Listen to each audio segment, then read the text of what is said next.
9 मई 1540 को पाली के एक गांव में एक बच्चे का जन्म होता है जिसका नाम आगे चलकर महाराणा प्रताप रखा जाता है। महाराणा प्रताप के पिता का नाम उदय सिंह और माता का नाम जयवंताबाई था। महाराणा प्रताप के पिता उदय सिंह एक महान योद्धा थे और हमने बचपन में पढ़ी है कि जो महाराणा प्रताप थे इनके पिता उदय सिंह के जीवन की कहानी पन्नाधाय से जुड़ी हुई है। जब उदय सिंह के पिताजी राणा रतन सिंह जी की मृत्यु होती है, उदय सिंह जी के बड़े भाई विक्रमादित्य इस गद्दी पर बैठते हैं, लेकिन विक्रमादित्य अभी बहुत छोटा था, इसलिए उसकी देखरेख करने का जिम्मा बनवीर को दिया जाता है। लेकिन थोड़े ही समय बाद बनवीर के मन में भी गद्दी के प्रति लालच जागता है और उस गद्दी पर बैठने के लिए उत्सुक रहता है। इसके चलते वो अपने कुछ चापलूसों के साथ मिलकर विक्रमादित्य की हत्या कर देता है और उसके बाद फिर वह चलता है मेवाड़ के इकलौते वारिस उदय सिंह को मारने के लिए। लेकिन उस वक्त उदय सिंह सो रहे थे। इन सब की सूचना जब पन्नाधाय के पास गई तो इस समय पन्नाधाय ने एक ऐसा बलिदान दिया जो कि इतिहास के पन्नों में अमर हो गया।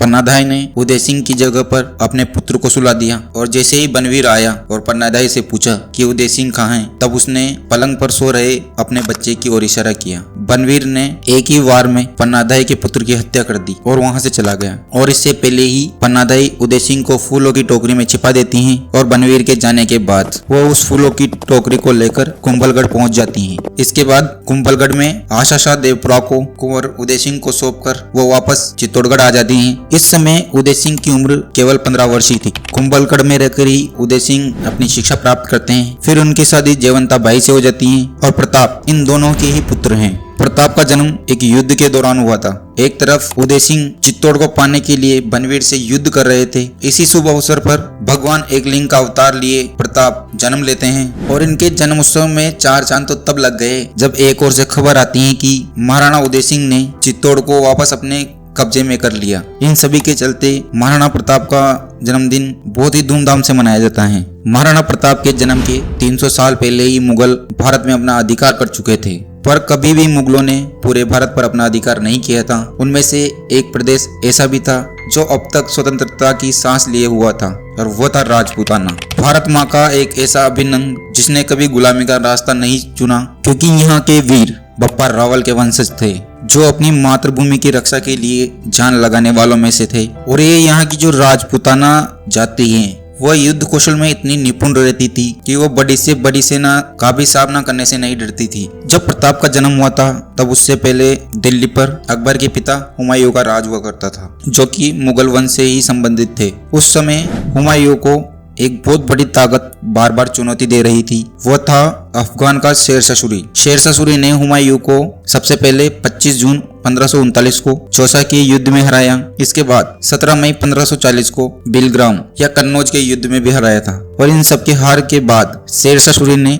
आगरा और दिल्ली पर अपना कब्जा कर लिया। अभी प्रताप 3 साल के भी नहीं हुए थे कि शेरशाह सूरी ने राजपूताने पर भी आक्रमण कर दिया। शेरशाह सूरी की सेना ने राजपूताने के कई सारे इलाकों को जीत लिया और कई सारे गांवों को तहस-नहस कर दिया। इसके बाद शेरशाह सूरी चित्तौड़ पर भी आक्रमण करता है और महाराणा उदय सिंह के पास इतनी बड़ी सेना नहीं थी कि वह शेरशाह सूरी का सामना कर सकें। इसके बाद महाराणा उदय सिंह युद्ध करने के बजाय अपने दिमाग का यूज करते हैं और उन्होंने शेरशाह सूरी के सामने अपने हथियार डाल दिए। बहुत सारे लोगों ने इस चीज का विरोध किया, पर महाराणा उदय सिंह ने उनको भरोसा दिलाया कि एक ना एक दिन हम अपने अधिकार क्षेत्र को वापस ले लेंगे। और इसके बाद उन्होंने शेरशाह सूरी से संधि कर ली और आधा मेवाड़ शेरशाह सूरी को दे दिया। इसके कुछ दिनों बाद ही 22 मई 1945 को शेरशाह सूरी की मौत हो जाती है। जब शेरशाह सूरी की मौत होती है तब मेवाड़ पर उदय सिंह और शेरशाह सूरी के सेनापति शम्स खान राज कर रहे थे। राणा उदय सिंह ने 3 विवाह किए थे। पहला जयवंताबाई से, दूसरा सज्जाबाई से और तीसरा भटियाणी धीरबाई से। शक्ति सिंह और सागर सज्जाबाई के पुत्र थे और जगमाल धीरबाई के पुत्र थे। महाराणा प्रताप बचपन से ही बहुत बहादुर थे और अपनी वीरता दिखाकर लोगों को अचंभित कर दिया करते थे। महाराणा प्रताप जितने वीर थे उतने स्वभाव से बहुत सरल और सादे इंसान थे। वह किसी से भी नहीं डरते थे और बच्चों के साथ खेल ही खेल में अपना एक दल बना लिया करते थे और ढाल तलवार के साथ युद्ध करने का अभ्यास करते थे। इसके चलते वो सभी लोगों में काफी लोकप्रिय हो गए। इन सब में उनका साथ उनके गुरु राघवेंद्र ने भरपूर दिया।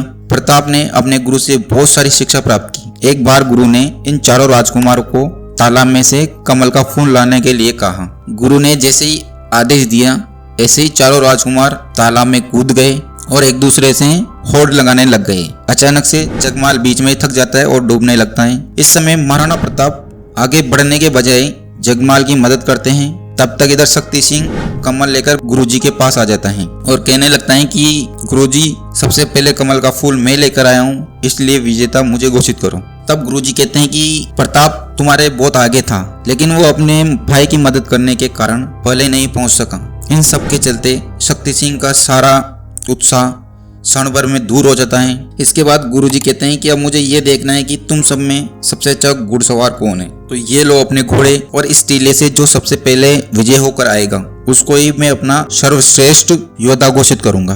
दौड़ शुरू होने के पहले ही जगमाल अपने हाथ खड़े कर लेता है और कहता है कि गुरुजी मैं नहीं जाऊंगा, क्योंकि मैं पहले ही बहुत अधिक थक चुका हूँ। तो गुरुजी ने जगमाल के मुंह से विलासता की भावना को परख लिया था, इसलिए उन्होंने कहा कि कोई बात नहीं जगमाल, तुम मेरे साथ ही रहो, कि बाकी तुम लोग जाओ। तो महाराणा प्रताप सबसे पहले टीले से होकर लौट आते हैं। उसके बाद शक्ति सिंह और फिर सागर सिंह आखिरी में आते हैं। जब गुरुजी ने महाराणा प्रताप की तारीफ की तो शक्ति सिंह बहुत गुस्सा हो गया, क्योंकि शक्ति सिंह भी महाराणा प्रताप की तरह बहुत साहसी था।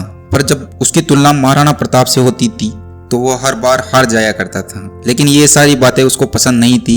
एक बार गुरुजी इन चारों राजकुमारों को जंगल में शिक्षा दे रहे थे, तभी एक बाघ आता है और शक्ति सिंह को पीछे से झपटने के लिए आगे बढ़ता है। शक्ति सिंह डर के मारे हिल भी नहीं पा रहे थे। गुरुजी कुछ कर पाते इससे पहले ही महाराणा प्रताप ने सामने रखा भाला बाघ के सीने में डाल दिया और बाघ वहीं पर गिर गया, और इस प्रकार शक्ति सिंह की जान बच गई। शक्ति सिंह ने प्रताप का धन्यवाद किया और इन सब के चलते गुरुजी ने भी महाराणा प्रताप की काफी प्रशंसा की। इस प्रकार महाराणा प्रताप की शिक्षा पूरी होती है। इन सब के चलते जब महाराणा उदय सिंह प्रताप को देखते थे तब उनका मन हर्ष और उल्लास से भर जाता था, क्योंकि महाराणा उदय सिंह जानते थे कि मेवाड़ का भविष्य एक सुरक्षित हाथों में जाने वाला है। इसी सोच के साथ उदय सिंह ने अपनी सेना को एकजुट करना शुरू कर दिया। लगभग 10 साल बाद उदय सिंह अफगानों पर आक्रमण करने की सोचते हैं, लेकिन वह इससे पहले ही अपने चारों राजकुमारों को एक सुरक्षित स्थान पर पहुंचाना चाहते थे। लेकिन जैसे ही इस बात की खबर महाराणा प्रताप को होती है तो महाराणा प्रताप भी मन ही मन युद्ध में जाने की सोचते हैं। लेकिन उस समय महाराणा प्रताप 13 साल के ही थे,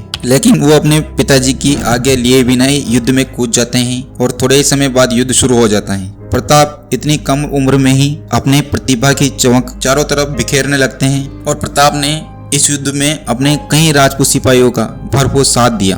बहुत ही मुश्किल से इस युद्ध में राणा उदय सिंह विजय रहते हैं, और जब उनको पता चलता है कि महाराणा प्रताप ही इस युद्ध में सम्मिलित थे तब उनकी आंखें आंसुओं से नम हो गई। फिर उन्होंने प्रताप को गले लगाया। अब संपूर्ण मेवाड़ पर उदय सिंह का राज था। इस तरह से प्रताप की शख्सियत पूरे राजपुताने में फैलने लगी और मेवाड़ की जनता भी महाराणा प्रताप से काफी अधिक खुश थी, क्योंकि महाराणा प्रताप मेवाड़ की जनता की मदद में इतने खो जाते थे कि वो भूल जाया करते थे कि वो एक राजकुमार है। इस प्रकार प्रताप अपनी वीरता की गाथा को बिखेरते हुए बड़े होने लगे। तो दोस्तों, कैसा लगा आपको आज का ये वीडियो? आपके प्यार भरे कमेंट्स का बेहद शुक्रिया।